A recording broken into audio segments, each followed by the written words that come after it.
Hello, soul traveler. So here we are entering into the month of October. Now, the month of October is usually filled with all things around Halloween. And this is filled with the supernatural. So, where we seek out those jump scares, where we have those movie nights and we watch those horror movies and we get excited about being scared and going in the dark and celebrating all things supernatural and all things of the unseen.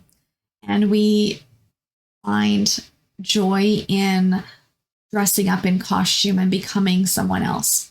And so, as we are stepping into the energies of October, I thought a great way to honor the energy of All Hallows Eve, the Day of the Dead, would be to share a different perspective and some different insights around ghostly experiences, ghostly encounters. And I'm going to be sharing some of my personal experiences of the unseen, of talking with spirits, and what that looked like. I invite you to have some fun with me this month and share your own ghostly encountered experiences, either in the comments or DM me, as I would really love to hear your experiences and how they have either moved you or shifted you or still left you feeling maybe a bit confused and uncertain. I'm excited to share my own personal experiences by switching the perspective and shining some light of love on these ghostly encounters. So, firstly, from an early age, I really did sense more than what met the eye. My childhood held moments of ghostly encounters, many of them. And some of them were really confusing, and others were downright terrifying.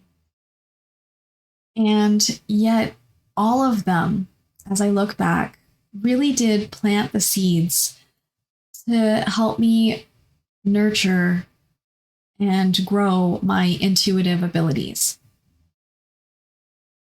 And so, as I share here some of my early ghostly encounters, I'm really grateful for how each of them has moved me into walking the path as a psychic medium, as an empathic psychic medium, and energy guide that I am today.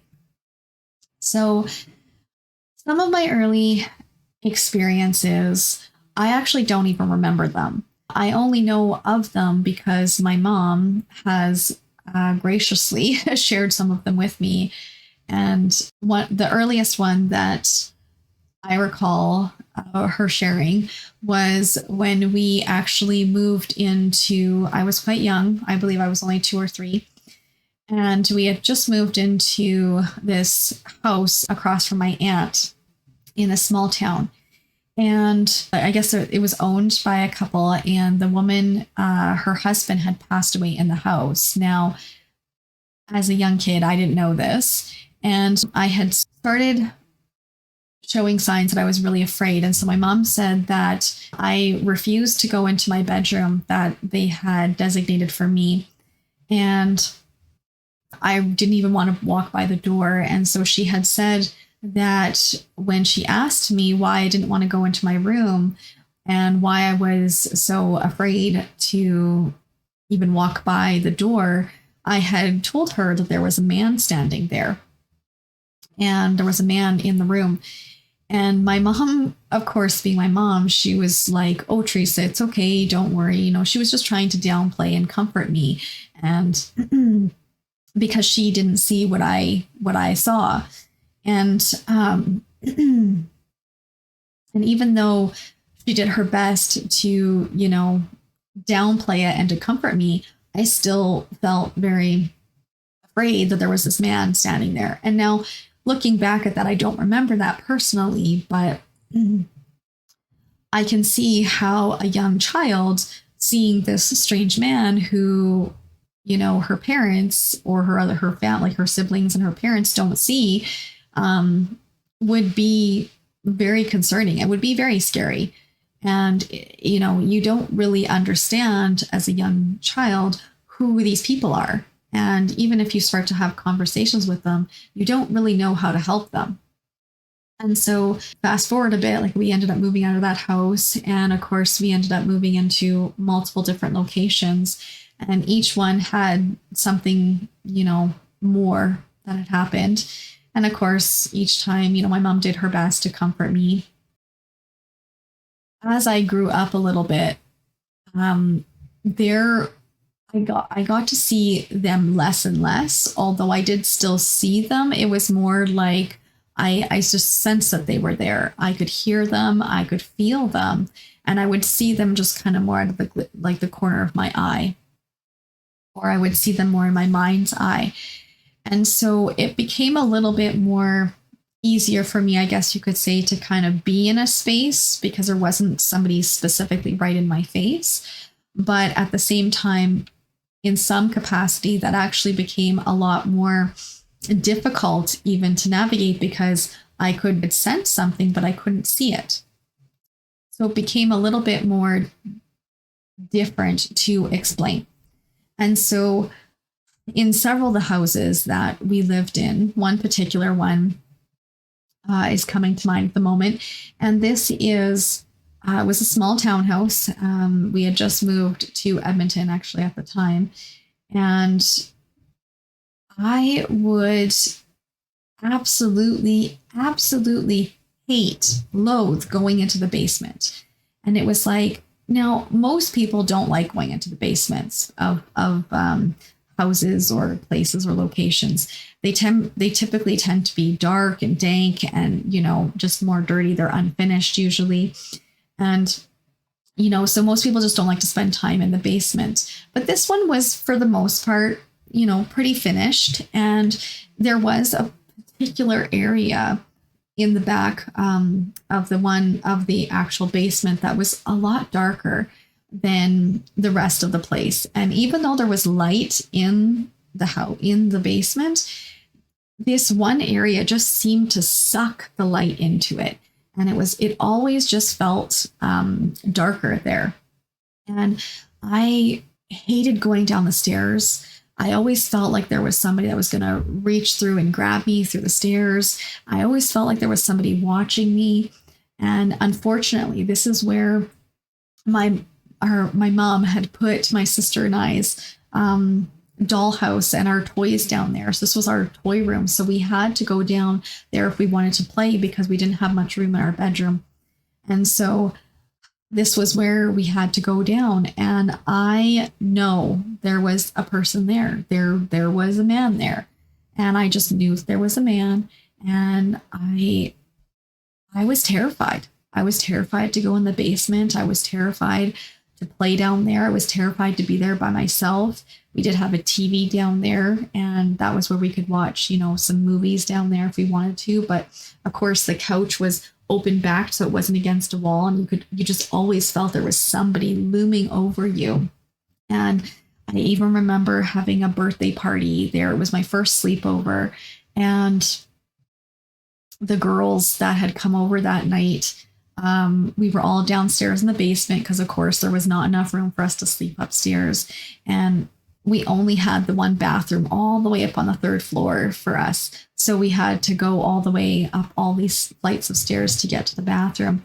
And I remember the girls just feeling like they were being watched as well. The two girls, there was two girls specifically besides myself who did not want to be going up and down the stairs. And they just fed into this fear. And I remember the one girl had to go to the bathroom, and of course she didn't want to go by herself up the stairs. So one of the other girls came with her, and they had gotten, because it was like the stairs and then you went to a landing and then you went up the next stairs to the door. And they came screaming back down the stairs, and I couldn't figure out what the heck was wrong. So I said, what happened? Like, why are you screaming? And they said, the door just turned, the doorknob just turned and opened by itself. And I was like, what? And part of me felt like they were amping up and kind of dramatizing the situation because they wanted to perpetuate this, fear and of this ghost, that we had a ghost in our house. And the other part of me knew that that was true. And so, needless to say, we all ended up coming up from the basement into the main floor because we didn't have room in my bedroom upstairs to sleep there. And even then, the girls were still just so ramped up in this fear state that the tree branches that we had outside in the little yard there, the wind was kind of blowing. And of course, it was blowing them kind of to the window like this. And the one girl was just terrified. She said it looked like a hand was coming to grab her. Now, of course, this is partly the imagination that runs over rampant when we start to get into this very fear-based mentality of these ghostly experiences, these ghostly encounters that we have. And it tends to ramp up the imagination. And even if there was a simple explanation for the experience as, the wind blowing the tree and there was really nobody there, the feelings underneath, those unseen feelings of knowing that there's somebody there or sensing that there's somebody there, but not being able to physically see them with the naked eye, or have a conversation with them like you would your mom, like you're like somebody in your like tangible here in the same vibrational frequency as you.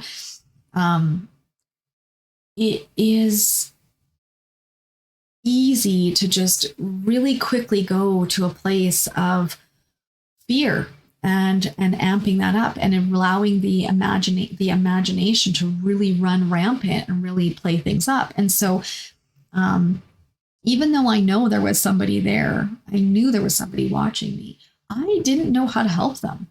I mean, I was only 11 years old at the time when that had happened, and I didn't know how to help them. I didn't know, what being a medium meant. I didn't know what being a psychic medium meant. I didn't know that, how to cross somebody over, or how to have a conversation with them, or how to meet them with love. I only knew, that they were there, but I didn't know why they were there. I didn't know that I could talk to them and have a safe conversation with them. Like I could talk to them and say, hey, but it wasn't like a communication of like an actual conversation. It was more like a wall of fear that would come up that would say, look, stay away from me. Right. And you would meet them with fear. And so I didn't know what I didn't know. And, there was other experiences as well, where I would always feel like I was watched and I would hear things.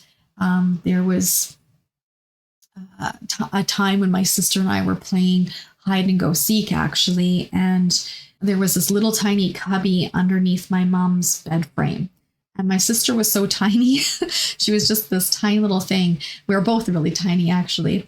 And she could definitely fit in there. And I remember very clearly, going into my mom's room, and we were never allowed in, the room. And so for us to go in there and play when she wasn't home, we were always treading very lightly because we didn't want to get in trouble. But I was like, oh, maybe she hid in here because she knows that we can't really go in there. And so I remember going in there and I was like, are you in here? Are you in here? And I remember getting down on the ground and I was looking in this little cubby hole that ran underneath the bed frame. And I saw a dark shadow in there with glowing red eyes. It scared me so much that I jumped up and I ran out of the room, and I was kind of screaming, not loudly or anything, but just like, ah, right. And I couldn't shake the feeling that something was in there underneath the bed.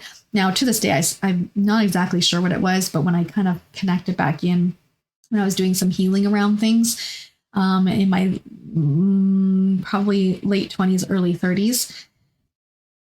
I got the sense that it was just an animal of some kind, and I just happened to be seeing them in that at that moment. But needless to say, basically there was several things that happened. And I remember that I really wasn't able to sleep without a nightlight. And even with the nightlight, I still felt like something was looming in and watching me. And, it was just very interesting, a very interesting time to look back on for me, to see all these experiences and of feeling and knowing and sensing and being watched by people that I looked around and the majority of people couldn't see. And so one of the things that I started to realize as I got older was that these ghostly encounters were often about awakening a sensitivity and a curiosity. Like, they did get me questioning, what's this? What's going on?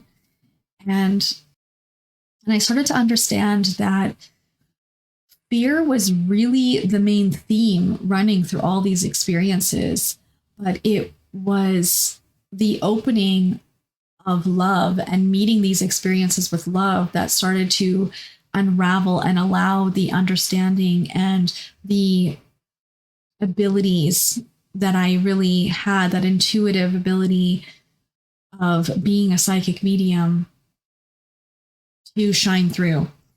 And so there was also this deeper invitation to